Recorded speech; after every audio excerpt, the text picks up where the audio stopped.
Hi everyone, welcome back to the channel. Today I'm talking about how you can build up your knowledge about lore, whatever book you are reading or whatever game you are playing.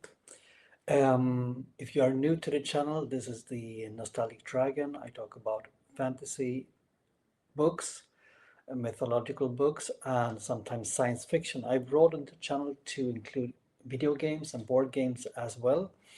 So if you're new here, welcome. If you are an old timer, welcome back. So I think we all want to know more about the books we are reading. I think the immersiveness of knowing more about the world is such a rewarding thing.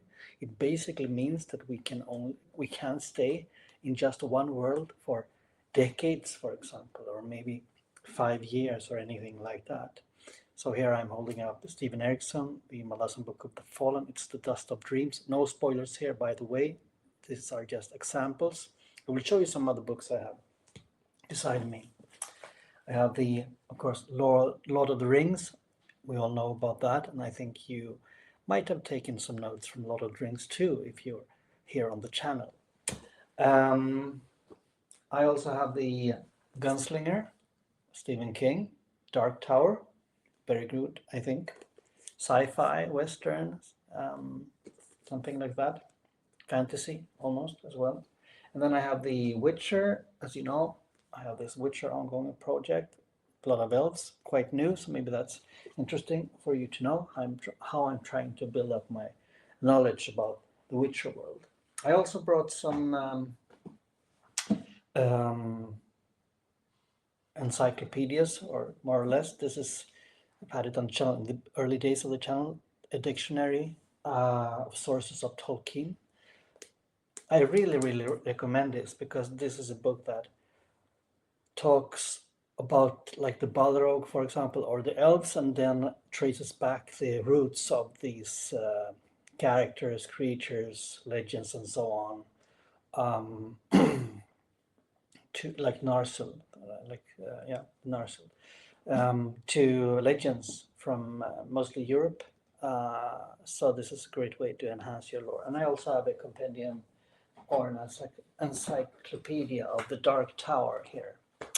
Also a great way. But I mean, there are many of these encyclopedias. I have an Elder Scrolls just behind the camera. And they are great. Everything is compiled, and you can also go to the wiki, of course, of whatever you're reading or playing. You can also go to Reddit, of course. There is a lot of knowledge, and there's a lot of discords as well. So just throwing out all these things for you.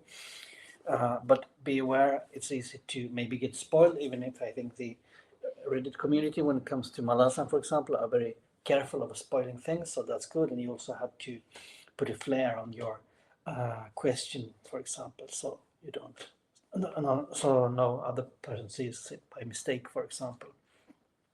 I have gathered some advice on what I've done to build up my lore knowledge. This is assuming we're not using the wiki, not the Reddit.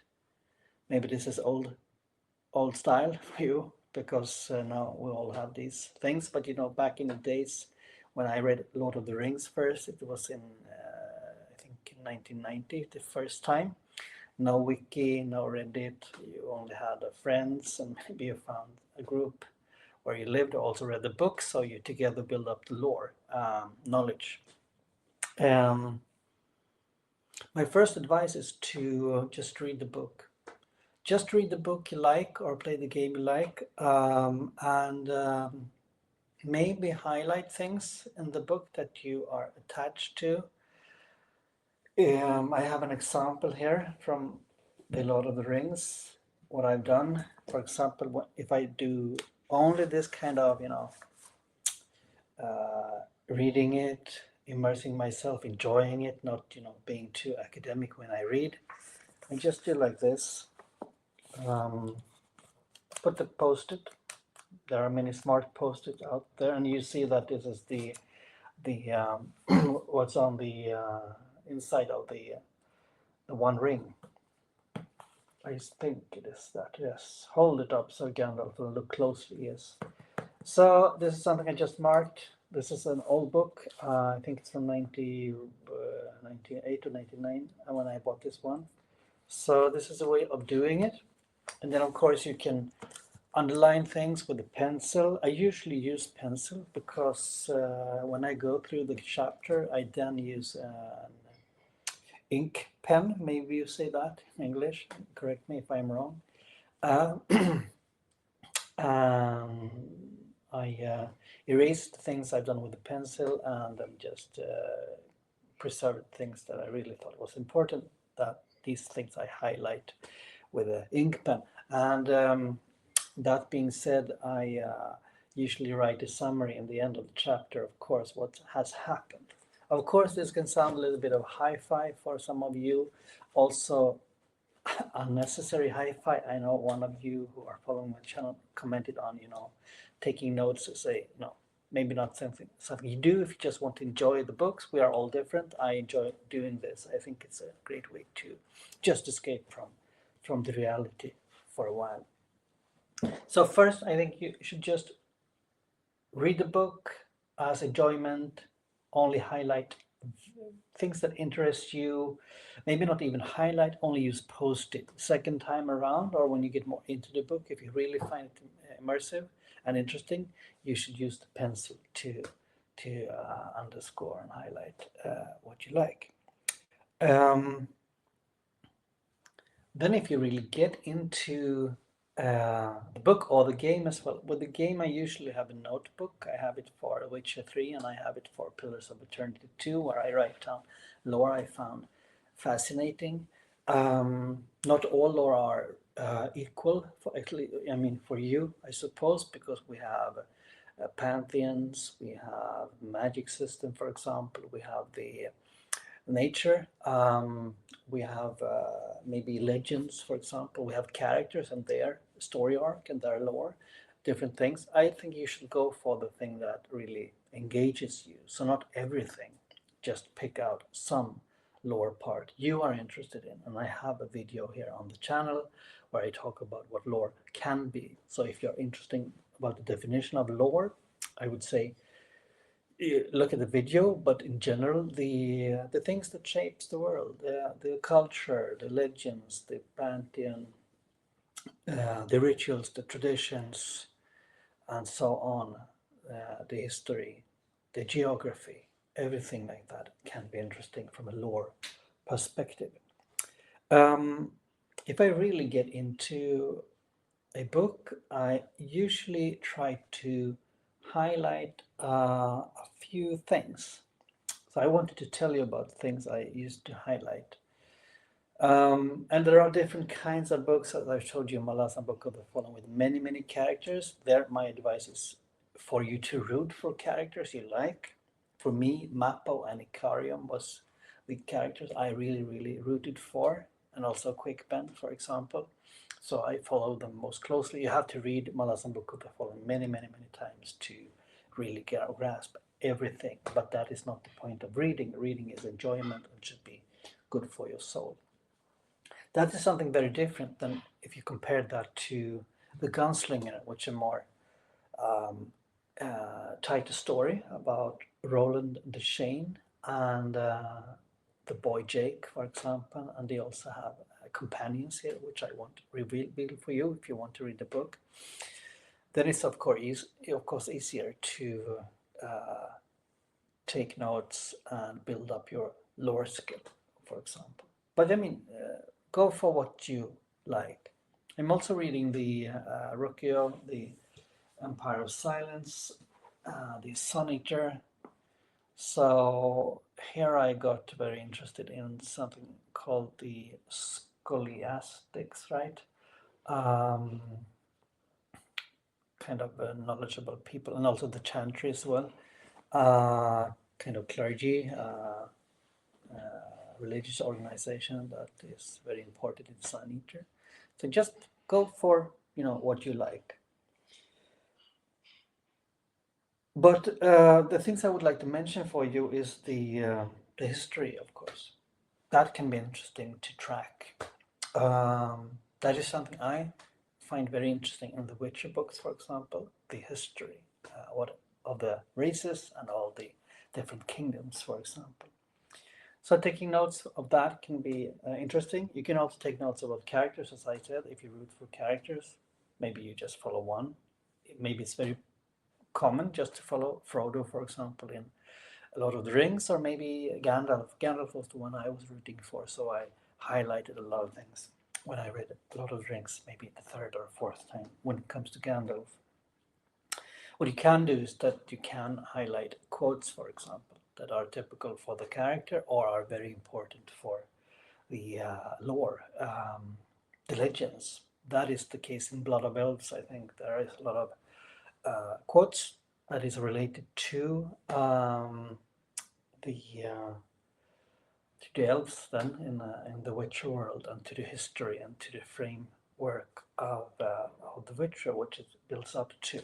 I'm now further into Time of Contempt and really understand why there was not a lot of emphasis on lore in the first book, in Blood of Elves.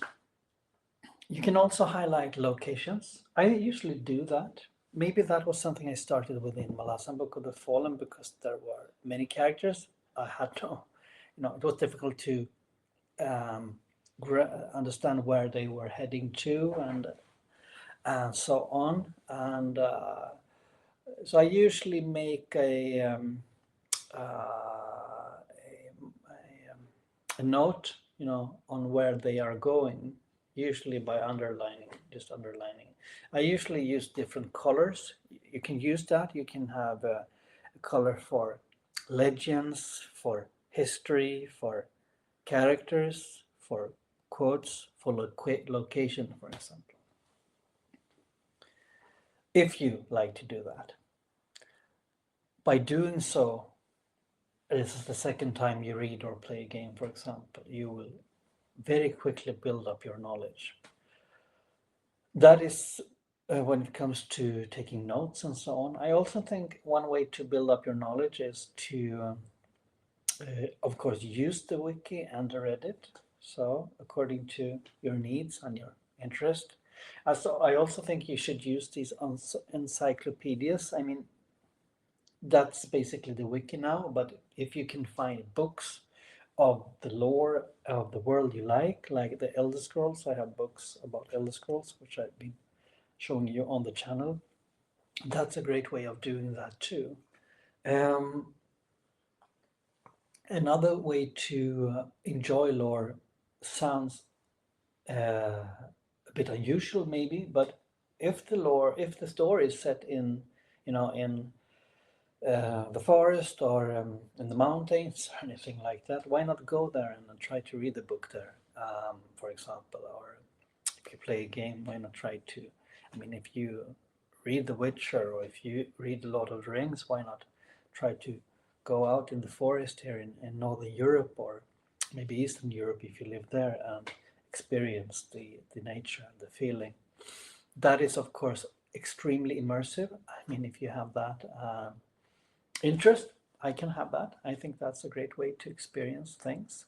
And another way to experience lore is, of course, to listen to the music. If there is a soundtrack, that could be a great way. Or even better, I would say, make your own soundtrack for whatever you are reading or playing, for example.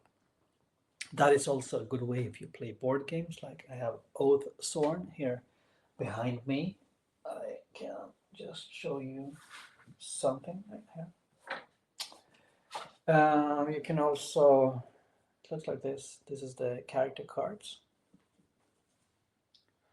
In board games, there are lore, in less amount, but it's interesting to see what you actually can do with not so much words. Here we have a ranger, for example. This is a very, very good game. As I promised many times, I will try to make a board game video. That's a challenge for me, but I hope to come back to that. So that was a few advice on how to build up your lore skill. The last thing I would like to say is to actually read lore from Earth, and that is the Iliad, the Odyssey, the Mahabharata, many people say as well, or the Ramayana. You can read stories from Bible as well, if that is stories that are more interesting to you, of course. Because the way we humans have built up lore about Earth, that's the same in about our own culture. That is the same way we build up lore when we're reading about a fantasy world or a sci-fi world. So actually, building up lore knowledge, that is actually building up knowledge about our own life. I think that's why lore can be so interesting for many people, because that is, I mean, I ask you, is that why it's interesting? Because basically, lore in sci-fi and fantasy and the genres neighboring that are just a way to explore Earth and our own culture and our own thoughts. Um, One thing I also do is that I usually write down my reflections about the book. That I usually do on the computer or uh, in my iPhone. I usually make a folder for the book or for the game, and then I write my reflections. So that was my honest thoughts and honest advice from me, what I'm actually doing. And actually, that's a reason why some things takes time here on the channel, because I'm going into things a lot. I really enjoy that. As some of you know, I'm reading the book of the New Sun. I'm trying to read that more lightly, but highlighting a few things that I find interesting, mostly the philosophical questions that are spread out in Gene Wolfe's book of the New Sun. That's also a way of doing that. So um, if you want to start to do this, I would advise you to only start with one aspect of lore that you like, and only a book or a game, for example, and maybe narrow it down to maybe a character two that is central to the story. Um, and it helps, as I said, if you know lore from our own world, Greek mythology, or the other things I mentioned, even if I mentioned the Iliad too there, because the way lore is constructed is similar to mythologies, of course. So if you've read a lot of that, you have a uh, you have a mm, um, you have a fördel, that's Swedish word. You benefit, yeah, you benefit from that, having read mythology in general before diving into lore and fantasy and sci-fi. That was my honest Saturday advice. It's evening here. It's dark now, but it has been a very beautiful autumn day. So I hope you have a great time. And I'm going to put out some videos here during the coming 3 days, but also coming 5 days. And hope to see you here again. Thank you, everyone. We are growing. This is a micro channel. I'm happy for that, because the aim of the channel is to connect with you. And obviously, I've done that through um, videos I made together with Rick, for example, which is a contact that I've got a friend contact here on the channel, actually. So, and then of course all the booktubers I met as well. So if you are interested to connect with me, talk with me, please tell me. I'm interested to do that if you like that. I also have ideas of having a live stream someday, like a hangout. So tell me if you are interested in that. So that was all for today. I hope you felt that you got some advice on how to build up your lore skills. Tell me if you want me to talk about this even more. So until next time, see you. Have a nice day. Bye.